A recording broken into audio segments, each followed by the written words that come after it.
السلام علیکم ناظرین، میں طارق اسماعیل ساگر آپ کی خدمت میں کچھ نئی گزارشات کے ساتھ. ناظرین، پاکستان میں اگر کوئی کرپٹ سیاسی لیڈر گرفتار ہو جائے تو جمہوریت خطرے میں پڑ جاتی ہے. کوئی کرپٹ دوسرا بندہ، کسی بھی شعبے کا بندہ، جس شعبے کا بندہ گرفتار ہو جائے وہ پاکستان کی سالمیت خطرے میں پڑ جاتی ہے. جیسے کہ میر شکیل الرحمان، جو متعدد مرتبہ یہ بات کہہ چکے ہیں کہ وہ بزنس مین ہیں، وہ کوئی صافی نہیں ہیں اور وہ اپنے بزنس کو نقصان نہیں پہنچنے دیں گے. مجھے یاد ہے جب یہ میاں صاحبان کی طرف سے ان کا کوٹا کاغذ کا وہ سیف الرحمان نے بند کیا تھا، جلوس وغیرہ نکلے تھے، خاصا ہنگامہ ہوا تھا لاہور میں. عوام نے تو بہت اچھا رسپانس دیا تھا کہ ان کی دو دو پیج کا، ایک ایک پیج کا اخبار بلکہ 10-10 روپے کا خریدا تھا. اس زمانے میں اخبار 2-2.5 روپے کا ہوگا تھا، شاید 3 روپے کا ہوگا.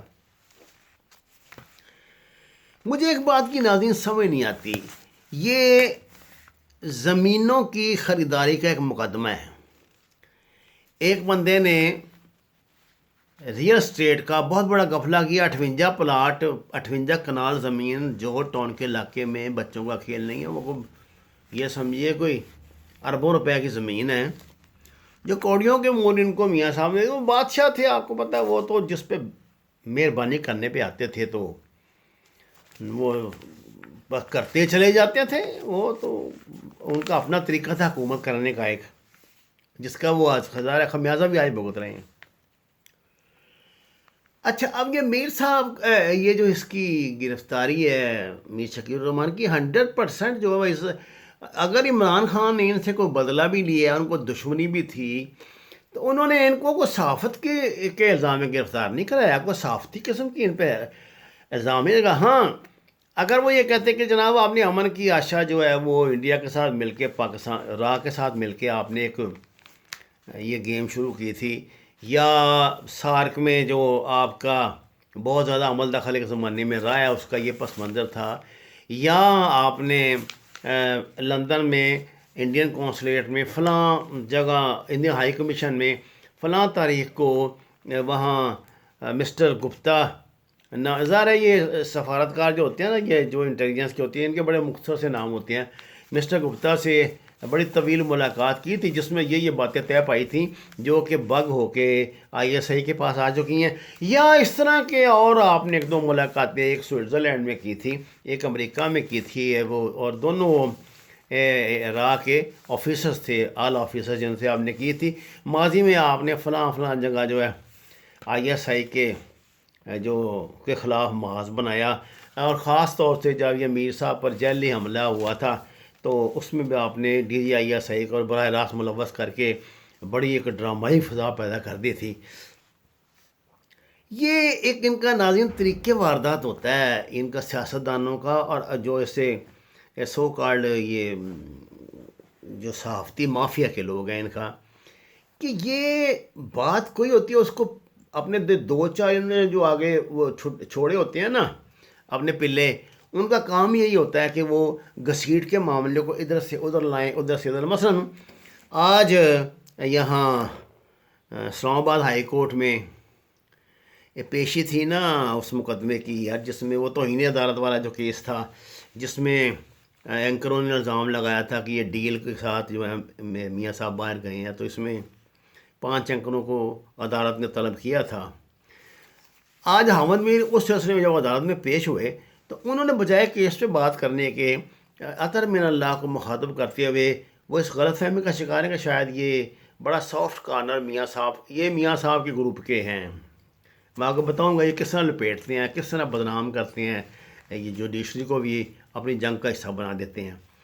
اس میں اس نے بجائے اپنے میں بات کرنے کے تو ان کو مخاطب کر کے کہا کہ میلارڈ یہ جو نیب ہے، اس نے آپ کا فلاں جو حکم اس کی خلاف ورزی کرتے ہوئے میر شکیل الرحمان کو گرفتار کر لیا. اب دیکھیے نا کس کیس میں وہ پیش ہو رہے ہیں. پہلے تو بات یہ ہے، کیا اگر لاہور کے کسی مجسٹریٹ کی بھی عدالت ہوتی، اس میں یہ بات کہی جاتی، تو میرا خیال ہے ان کا اپنا جو وکیل ہی اندر تھا نا وہی ان کو ایک دو چپیڑے مار کے بعد لے جاتا ہے کہ تم پاگل ہو، کس کیس میں ہم پیش ہوئے ہیں، کیا تم بات کر رہے ہو؟ عدالت یہ سمجھے گی کہ اس نے عدالت کے جو رولز ہیں ان کو وائلیٹ کیا اور ناجائز فائدہ اٹھانے کی کوشش کی ہے۔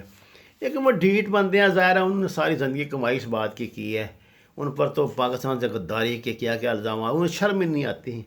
مجھے یاد ہے کہ اس کے یہ جو دھماکہ ادھر ہوا تھا نا ایک پاکستان آرمی میں، تو یہ زخمیوں کو دیکھنے کے لیے مشرف کے ساتھ اسپتال میں گئے تھے، وہاں جو ایک زخمی لیٹا ہوا تھا فوجی، وہ غصے سے اٹھ کے اس نے کہا دفعہ ہو جاؤ، تم یہاں کا لینے آیا، تم تو بکواس کرتے ہو، تم تو ہمیں یہ کہتے ہو وہ کہتے ہو، تمہاری کیا مجال ہے کہ تم فوج ہمیں نہیں تمہاری تمہاری چاہیے، نکل جاؤ یہاں سے، فلانا ٹیم کا یہ وہ۔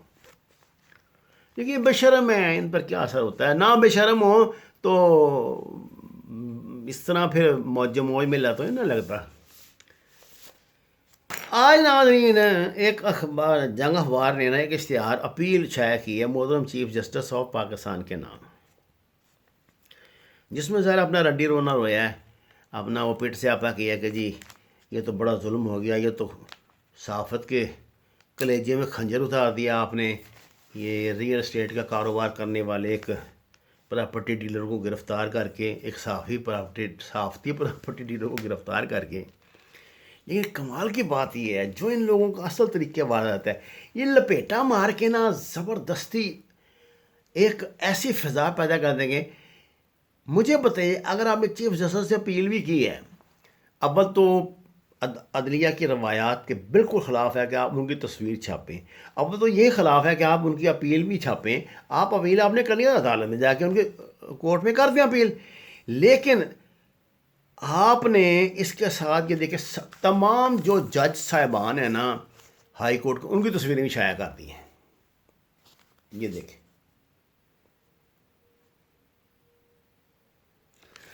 اب یہ سوائے بلیک میلنگ کے، سوائے ایک گندے کام کے، ایک غلیظ حرکت کیا میں نے رکھتی ہے؟ مجھے بتائیں۔ چلیے آپ نے اپیل بھی کی ہے آپ اپنے ظلم و ستم کے خلاف چیف جسٹس سے، تو عدلیہ کے تمام ججوں کی تصاویر چھاپنے کا رائٹ آپ کو کس نے دیا ہے؟ اور مجھے سمجھ نہیں آتی کہ ابھی تک عدلیہ نے ان کو توہین عدالت کا نوٹس کیوں نہیں دیا، ان سے پوچھا کیوں نہیں کہ جناب آپ نے ہماری تصویریں کس اس میں چکر میں چھاپ دی ہیں؟ آپ کو پتہ ہے معزز عدالتوں کے جو جج ہوتے ہیں نا، اس میں جتنے بڑے بڑے یہ جج ہیں، یہ تو کسی پرائیویٹ تقریب میں شریک نہیں ہوتے اپنے عزت نفس کی بحالی کے لیے۔ یہ تو سوال ہی پیدا نہیں ہوتا کہ آپ آن ڈیوٹی کسی جج کی تصویر جو ہے وہ میڈیا میں شائع کر سکیں، وہ تو آپ کی ایسی تیسی کر کے رکھ دیں گے۔ آپ نے یہ تصویر شائع کرنے سے کیا تاثر دینے کی کوشش کی؟ یہ تاثر دینے کی کوشش کی ہے کہ یہ جو عدلیہ ہے وہ ایک علیحدہ گروپ ہے، اسٹیبلشمنٹ ایک علیحدہ گروپ ہے جو آپ کا پرانا طریقہ واردات ہے۔ آپ کو شرم آنی چاہیے، ان نام نیاز صحافیوں کو شرم آنی چاہیے جو ماضی کے بستہ بیگ ٹائپ کے بدماش رہے ہیں، پہلے جمعیت میں گنڈا گردی کرتے رہے ہیں، اب وہ صحافت کے گلے پہ رسا ڈال کے بیٹھ گئے ہیں۔ ان کو شرم آنی چاہیے۔ یہ دہشت گرد ہیں صاحب کا، یہ جو ان کے ساتھ مل کے افغانوں کے ساتھ مل کے دہشت گردی میں لڑا کر دیا، ٹی ٹی پی کے بندے ہیں سابق، ان کو شرم آنی چاہیے کہ عدلیہ کو کیوں گھسیٹتی ہو؟ اس میں کیا تعلق ہے عدلیہ کا؟ آپ کا طریقہ واردات تو یہی ہے، آپ فریق بناتے ہیں، آپ کی ایٹموسٹ کوشش ہی ہوتی ہے کہ فوج اور حکومت کو ٹکرا کے اپنا الو سیدھا رکھو، دونوں طرف سے مال کھاؤ۔ آپ نے میاں نواز شریف سے کو صرف اپنے آقاؤں کو، یعنی جدھر آپ کی لائن ہے ادھر جو آپ کے ماسٹر ہیں ان کو خوش کرنے کے لیے میاں نواز شریف کو بھی گھیرے میں لے کے ان سے خواہ مخواہ عجیب و غریب طرح کے بیانات آپ دلواتے رہے ہیں۔ آپ نے ترغیب دی تھی جنرل مشرف کو کہ کرو حملہ اس پہ۔ آپ یہ چاہتے ہیں کہ ملک میں انتشار پیدا ہو، آپ کو شرم آنی چاہیے۔ پوری دنیا کرونا کی وحشت میں گرفتار ہے، پاکستان ایک غریب ملک ہے، ہماری اکانومی کا بیڑا غرق ہو رہا ہے. تھوڑی سی اکانومی سنبھلنے لگی تھی تو یہ اتنا بڑا ہم پہ حملہ ہو گیا. ہمارے اسٹاک ایکسچینج جو ہیں ان کو تباہ ہو گئے، کاروبار بند ہو گئے، لوگوں کو گھروں میں بٹھا دیا اس خوف نے. اور آپ اپنی کمینگی پہ باز ہی نہیں آتی، اس لیے کہ آپ کو حرام کا پیسہ بہت زیادہ ہے. آپ کیا سعودی عرب سے زیادہ امیر ہیں؟ وہ بھی قرضہ لینے جا رہے ہیں IMF سے. بے شرمی ڈھٹائی کی انتہا ملاحظہ فرمائے ہیں. میں ان لوگوں کو کہتا ہوں جو تھیلے اپنے اٹھا کے اور صرف یہ 20-25 ہزار روپے ایک آدھا کسی ملک کا ویزا لگوانے کے چکر میں، ایک آدھ کوئی نجائز قبضہ اپنا جائز ثابت کرانے کے چکر میں بغیرت ان کی یہاں میں عمل آتے ہیں. ان کو شرم نہیں آتی؟ ڈوب کے مر جائیں. یہ صافت ہے تمہاری. اور جس بندے نے اپنے 70% ملازمین کو نکال دیا، 30% کی 4-4 5-5 مہینے کی تنخواہیں دبا کے بیٹھا ہوا، تمہیں شرم نہیں آتی کہ تم صافی بنے ہوئے بغیر تو کلنک کو صافت کے نام پہ ڈوب کے مر جاؤ. دلائل دیتے ہیں، کرتے ہیں اتنے. تم بہادر ہو تو جاؤ براہ راست نام لو نا کسی جرنل کا، تمہیں دیکھو سوا کیا پتہ لگتا ہے. بے شرم انسان. مجھے سمجھ نہیں آتی یہ ججوں کی تصویریں آپ نے کیوں شائع کی ہیں؟ کیا اس کا پس منظر ہے؟ پاکستان کے عوام کو کیا آپ بیوقوف سمجھتے ہو؟ وہ دور بیٹا لد گیا، ہاں اب چھتر پڑیں گے. آپ نے دیکھا کارکن صحافیوں نے اس کا بائیکاٹ کیا ہے. ان کا صرف CPNE اور APNS آیا میدان میں، جو مالکوں کی ہیں، جو اخبارات اور رسالوں کے مالکوں کی اور اشتہار خور یہ ہیں انجمنیں. کوئی عام صحافی ان کے میدان میں نکلا. تم بے شرم نکلے ہو خالی. میں اللہ سے دعا کرتا ہوں وہ وقت آئے جب تمہارے ماتحت جو بیچارے سب ایڈیٹر ہیں، جو نوکریاں جن کا اور علاوہ چارہ ہی کوئی نہیں ہے، جن کو تم نے یہ نشہ لگا دیا، صحافت کا گندا نشہ لگا دیا ہے، اور اب انہیں اپنے ساتھ کتوں کی طرح گھسیٹ رہے ہو، ان کو عقل آئے وہ تمہارے منہ پہ جوتے ماریں اور اپنا حق جو ہے وہ حاصل کریں، جب طریقہ حاصل کرنے کا اس طرح. میں نہیں سمجھتا کہ پاکستان کے جو مقتدر ادارے ہیں وہ ان باتوں کا نوٹس کیوں نہیں. یہ تو سیدھی سیدھی بغاوت ہے ملک سے. یہ تو ملک میں انتشار پھیلانے کی کوشش ہے نا جی. بغیر کسی وجہ کے ججوں کی، ہائی کورٹ کے اتنے اعلیٰ ترین ججوں کی، اتنے باعزت ججوں کی تصویریں شائع کر کے یہ تاثر دینے کی کوشش کی کہ جیسے یہ تمہارے ساتھ ملے ہوئے ہیں اور وہ فوج تمہارے خلاف ہے. ناظرین، ایسے لگتا ہے کہ یہ لوگ پاگل ہو چکے ہیں. یہ غیر ملکی ایجنڈے پہ کام کر رہے ہیں اور ان کو تاثر یہ دیا گیا ہے کہ تم جو مرضی کرتے رہو. حالانکہ ان کو عقل آ جانی چاہیے تھی. ایسی بات نہیں، ہر بات میں ISI نے آنکھیں نہیں بند کی ہوتی. نہیں تو اس کو وہ جو ڈاکٹر ہے افریدی، اس کو رہا کروا لیتے ہیں نا. تھوڑا زور تم نے لگوایا ہے. وما علینا الا البلاغ. ناظرین، یہ میرا